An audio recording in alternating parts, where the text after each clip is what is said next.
Hey gamers, well, just recently we wrapped up our top 50 vintage board games of all time. I love doing that. I do it every other year. It's so much fun. I had a great time doing it. I hope you had fun watching them. Some of you made comments in there about old vintage games you played too.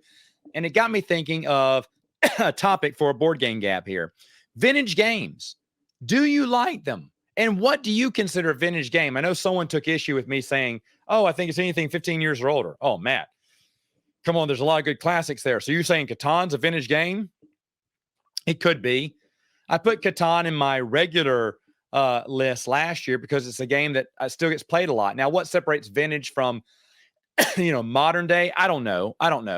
I just put down. I just know there are some games that weren't getting as much playtime or not getting ranked above any of these because they weren't as strategic or they were like a little bit more kiddie. Not that they were any less fun. It's just that some of these games are more higher, and I felt bad for these vintage games I had, so I made my own list. Now, eventually, I might, and after I did just recently, after I did this, I'm thinking maybe next year, I should bring some of my vintage games into, I think about 10 of them, and some of them in the top 20, bring some of those old vintage games into my regular list, and I may do that. And try to get it have a perfect 50 vintage board games. I do know channels that love.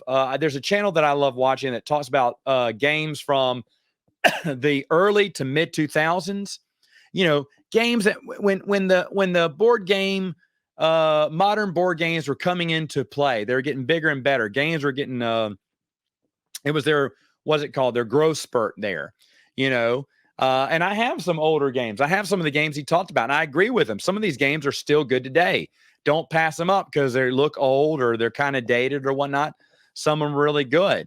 They're not some of the big, high manufactured games we see today with great super artwork, but they're still decent. And I like that. I like people who have an appreciation for those older games. But what do you consider a vintage game, I guess is what I want to say. And do you play any? Do you have any favorites or do you not like them at all? Let me know in the comments below and I'll see you next time.